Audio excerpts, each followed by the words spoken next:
नमस्कार। हामी यति बेला अछाम जिल्लाको कमल बजारमा छौँ। आज कमल बजारमा राजसभाका वरिष्ठ नेता बालेन शाहको आगमन भएको थियो, तर यहाँ कार्यकर्ता एकदमै असन्तुष्ट भएको, एकदमै रुष्ट भएको, बालेन शाहले समय नदिएको र यहाँ घन्टी नै नबजाएर हिँडेको भन्ने खालको असन्तुष्टि व्यापक रूपमा देखेपछि मसँग यति बेला राष्ट्रिय स्वतन्त्र पार्टी अछाम क्षेत्र नम्बर 2 का सभापति, क्षेत्रीय सभापति इन्जिनियर जीवन तिमल सेनाजी हुनुहुन्छ।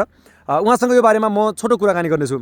आज बालेन शाहज्यूलाई तपाईँहरूले अछाममा ल्याउनुभयो। उहाँ अछामको क्षेत्र नम्बर 2 का विभिन्न ठाउँहरूमा घुम्नुभयो र कमल बजार आउनुभयो।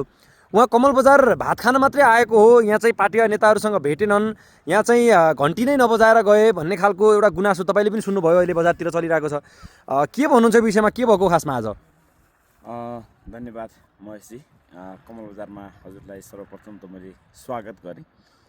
आजको निर्धारित समयबाट केही पर भनेको केही समय ढिलाइ भएको कारणले गर्दा पनि यो समस्या आउनुको प्रमुख एउटा कारण यो पनि हो। र अर्को कुरा के हो भन्दा मङ्गलसेनमा हामीले पार्टी कार्यालय केन्द्रित भएर बालेन शाहले घन्टी बजाएर सम्बोधन गरिसकेको स्थिति थियो र कमल बजारमा आइसक्दा हामीले हिजो म्यानेजमेन्ट, यो माइक्रो म्यानेजमेन्टको कमीले गर्दाखेरि एउटा हामीले जुन अपेक्षा गरेका थियौँ त्यो हुन पाएन र हाम्रो पार्टी कार्यालय रोडको अपोजिट थियो र भित्रपट्टि परेको र हामीले चाहिँ सबै जनमानसहरूको उपस्थित हुने ठाउँ चोक छ भनेर त्यहाँ एउटा साथीहरूले, म सदरमुकाममै थिएँ र साथीहरूलाई जिम्मा दिँदाखेरि ठिक छ, एउटा घन्टी बजाएर सबैलाई धन्यवाद, कार्यक्रमको लागि ठिकै होला भनेर कमन सेन्स राखेर उहाँले स्टेज बनाउनु भएको थियो र निर्वाचनको आचार संहिता प्लस यो क्राउडले गर्दाखेरि एउटा सुरक्षा थ्रेडको पनि कारणले गर्दा बालेन शाहले त्यहाँ घन्टी बजाउन मान्नु भएन र उहाँको टिमबाट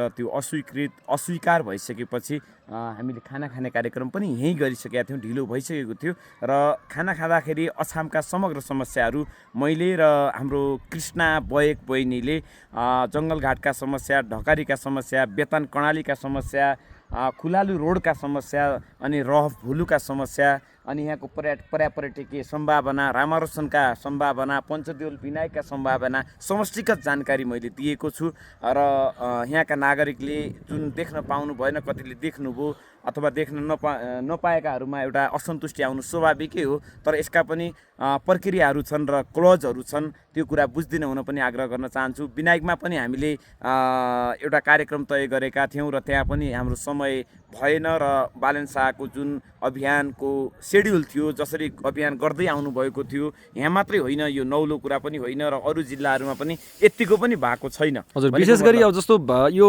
फागुन 4 गतेभन्दा अगाडि एउटा निर्वाचन आचार संहिता छ, कार्यक्रमहरू भेलाहरू गर्न नपाउने, र्याली गर्न नपाउने भन्ने कुरा छ।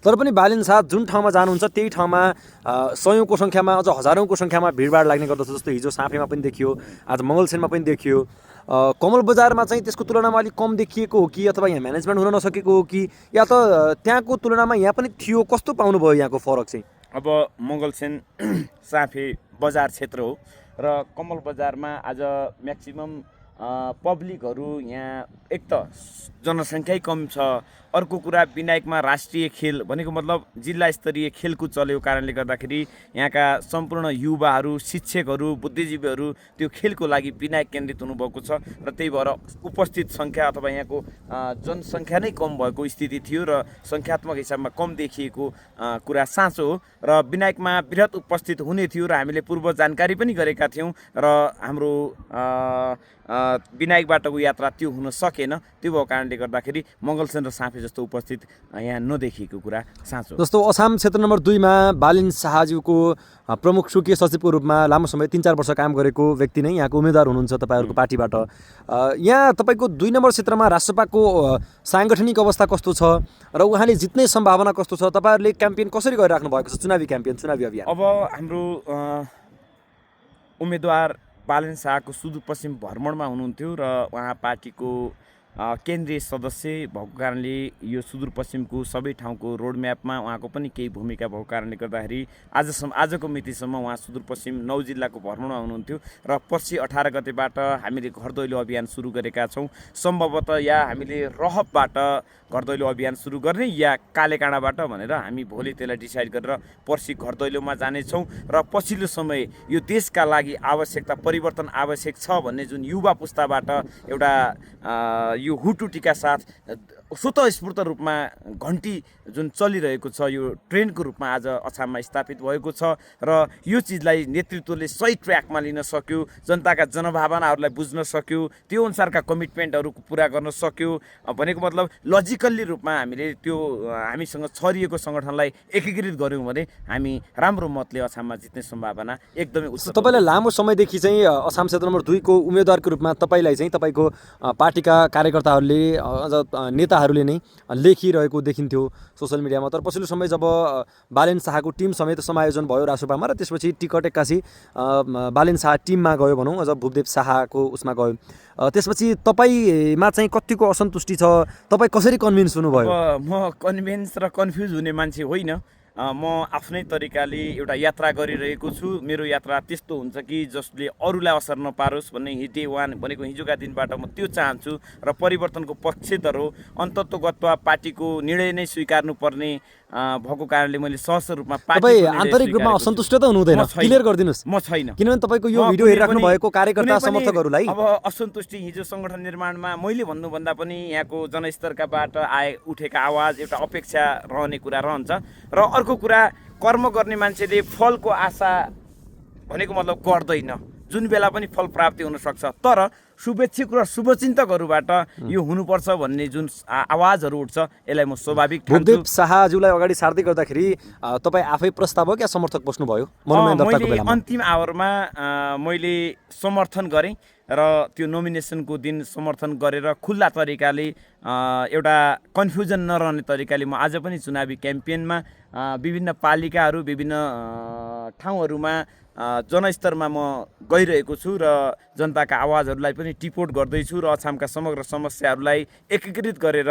एउटा घोषणापत्रको लागि पनि हामीले काम गरिरहेको अवस्था छ र घोषणापत्रको कदमलाई मैले चलाइरहेको छु र यो भिडियो मार्फत पनि मैले तपाईँहरूलाई एउटा नछुटाएर घोषणापत्रको 1 नम्बर बुँदालाई सार्वजनिक गर्न चाहेँ। यो स्वर्गीय हरि भण्डारीले 2024 सालमा जुन जङ्गलघाटदेखि मङ्गलसेनसम्मको ट्र्याकको सपना देख्नुभयो, आज उहाँको सपना साकारका लागि हामीले जङ्गलघाटको पक्की पुल निर्माणमा हाम्रो पहिलो घोषणापत्रको 1 नम्बर बुँदामा छ। यस होमवर्कमा यस कार्य यो बाटोको लागि पहिलो कदम चाल्नेछौँ र यो 5 वर्षभित्र हामी यो कमिटमेन्ट पुरा गर्ने अछामी जनताहरूलाई घोषणा र प्रतिबद्धता व्यक्त गर्न चाहन्छु। जङ्गलघाटको पुलको सपना अनि त्यो बाटोको सपना त लामो समयदेखि नेपाली कङ्ग्रेस, नेकपा एमाले, माओवादी केन्द्रहरूले देखाउँदै आएका हुन्। त्यो चुनावी एजेन्डा सबैको हो, त्यस्तै तपाईँको पनि चुनावी एजेन्डामै सीमित हुने त होइन र? होइन, हामीले टेक्निकल्ली रूपमा अब त्यसका कारणहरूलाई तथ्याङ्कहरूलाई सङ्कलन गरेर किन आजसम्म भएन, त्यसको फिजिबिलिटी के हो अथवा त्यहाँको चाहिँ टेक्निकल समस्याहरू के हो, जस्तो अहिले 2079 सालमा वेतन प्रणालीको चाहिँ टेन्डर हुँदै गर्दा वेतन प्रणाली हाइड्रो पावर बन्दै गर्दा त्यो वेतन प्रणालीको कारणले डुबान क्षेत्र जस्तो अहिलेको पुलको डेक लाइन छ जुन गाडी कुद्ने सतह छ त्योभन्दा 11 मिटर माथि हाइटमा बनाउनु पर्ने कारणले गर्दाखेरि अहिलेको अवस्था रोकिएको हो र अब हामी रिटेन्डरिङ गरेर त्यसको रिसर्भे गरेर रिस्ट्रक्चरिङ गरेर अनि कसरी बढाउन सकिन्छ अहिले मैले कमिटमेन्ट गर्नुभन्दा पनि अब त्यो पहललाई लिएर त्यसका टेक्निकल अध्ययनहरू गरेर हामी वैशाखबाट नै यो पुलको कार्य अगाडि बढाउनेछौँ। र अन्तिममा म तपाईँलाई अलिकति रिमाइन्ड गराउन चाहेँ, जस्तो तपाईँको पार्टीका 2 जना केन्द्रीय सदस्य यही अछाम जिल्ला निर्वाचन क्षेत्र नम्बर 2 बाट हुनुहुन्छ। एकजना चाहिँ समानुपातिकमा हुनुहुन्छ, जो लगभग समानुपातिकको टप लिस्टमा हुनुहुन्छ, अझ विशेष गरी पिछेको कोटाबाट हुनुहुन्छ, र अर्को व्यक्ति बालेन शाहको एकदमै निकट, बालेन शाहको हितौसी, बालेन शाहको साथी भनौँ, उहाँ चाहिँ प्रत्यक्षबाट उम्मेदवार हुनुहुन्छ। अब यो क्षेत्रमा पनि तपाईँले जित्न सक्नु भएन या जिताउन सक्नु भएन भने कसरी फेस गर्नुहुन्छ? 2-2वटा केन्द्रीय सदस्य चाहिँ के को लागि राखेको भन्ने जवाब दिनुहुन्छ? यो प्रश्न अङ्कगणितको आधार यो जनताको डिसिजन भएको कारणले गर्दाखेरि म ठ्याक्कै यो गर्छु भनेर मसँग आधार तथ्याङ्क अहिले छैन र अहिले हामी 5-7 दिन मात्रै भयो चुनावी दौडानका कुराहरू थालेका, यो आवाजहरू यो अभियानहरू थाल्दै गरेको आजको मिति हो र हामी एउटा सर्वे गर्दैछौँ, जनतासँग जाँदैछौँ, जनताहरूका गुनासा के छन् भनेर जनताहरूसँग हामी एउटा सर्वेक्षण गर्छौँ र फागुनको पहिलो सातामा हाम्रो घोषणापत्र पनि तयार हुनेछ र घोषणापत्रको मर्मका आधारमा पनि हाम्रो चुनावी अभियान कता मोडिन्छ भन्ने कुरा पनि म्याटर राख्छ र अहिले हामीले आकलन गर्ने विषय र अङ्कगणितको विषय भन्ने अवस्था ठ्याक्कै के हो भन्ने छैन। तर हामीले जुन तहल तरिका जुन स्ट्राटेजी हामीले अप्नाइरहेका छौँ यो स्ट्राटेजी भन्दै गर्दा जनतालाई भ्रम फाल्ने होइन कि यथार्थ वास्तविकता यो भनेर जनतासँग बुझाएर अब हाम्रो 1 महिना जुन घर दैलो अभियान चल्छ त्यसको रिजल्ट आइसकेपछि हामी के गर्छौँ भन्ने कुरा चुनाव अगाडि नै हामी आकलन गर्न सक्छौँ। भनेको चुनाव जित्ने तरिकाले त उम्मेदवार त सबै जित्ने तरिकाले नै जाने हो। तपाईँहरूको आकलन, तपाईँहरूको जुन तथ्याङ्क छ, अब तपाईँहरूको जुन चाहिँ स्ट्राटेजीको कुराहरू गर्नुभयो, यसका हिसाबले तपाईँहरू चुनाव जित्ने कुरामा ढुक्क हुनुहुन्छ? हामी ढुक्क छौँ।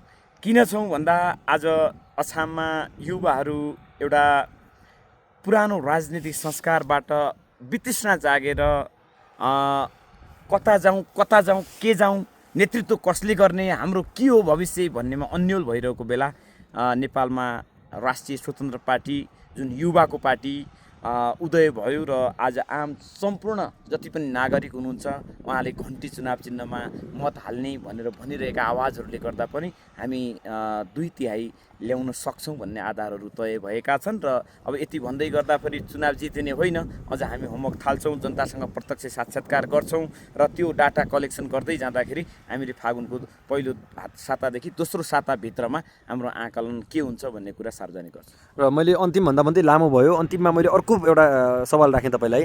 जस्तो तपाईँको निर्वाचन क्षेत्र नम्बर 2 अन्तर्गत का अधिकतम घरका मान्छेहरू चाहिँ विदेशमा भएको, बाहिरतिर भएको तथ्याङ्कहरू छ हामीसँग, पढाइको सिलसिलामा होस् या रोजगारीको सिलसिलामा।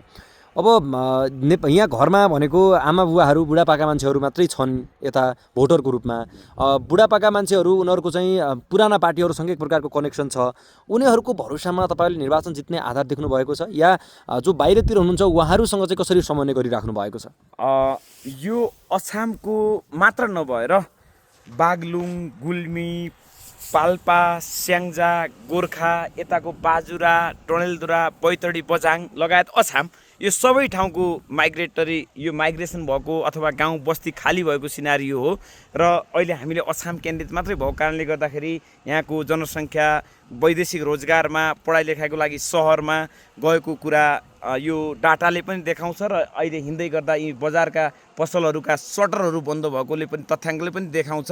अब विदेशमा प्रवासमा रहने सम्पूर्ण युवा पङ्क्तिहरू राष्ट्रिय स्वतन्त्र पार्टीको बकाइदा सदस्यता लिएर उहाँहरू भ्रष्टाचारका विरोधी आवाजहरू उठाइरहनु भएको छ र उहाँले अवश्य पनि घरमा रहने आफ्ना अभिभावक, आमा बुवा, श्रीमती, दाजु भाउजूहरूलाई सन्देश दिइसकेको अवस्था छ। र फेरि पनि अझ यो चुनाव केन्द्रित भएर उहाँहरू कतिपय साथीहरू चुनावको बिदा लिएर अछाम फर्किँदै हुनुहुन्छ र फर्किन नसक्ने साथीहरू कतिपय परिवार लिएर चाहिँ बेङ्गलोर जस्ता ठाउँहरूमा परिवारसहित बच्चाहरू पढाइरहेको अवस्था छ। उहाँहरूले एकैचोटि छोडेर नआउन सक्ने अवस्थाका साथीहरूले घर परिवारमा एकजना जिम्मेवार मान्छेलाई जिम्मा दिएर अनि राष्ट्रिय स्वतन्त्र पार्टीलाई विजय गराउनुपर्छ भनेर अभियान चलाइरहेको अवस्था हो। यो कारणले पनि हामी अछाममा घन्टी बजाउँछौँ र चुनाव जित्छौँ भन्ने अर्को आधार हो।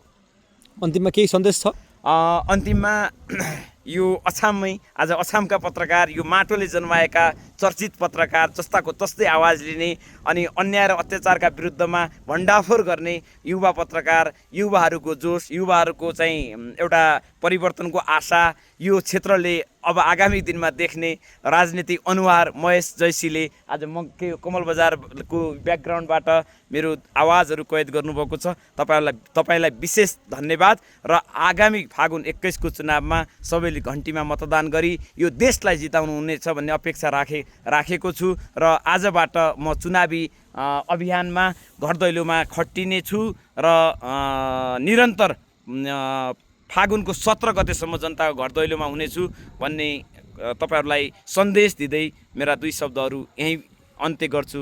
नमस्ते, जय घन्टी।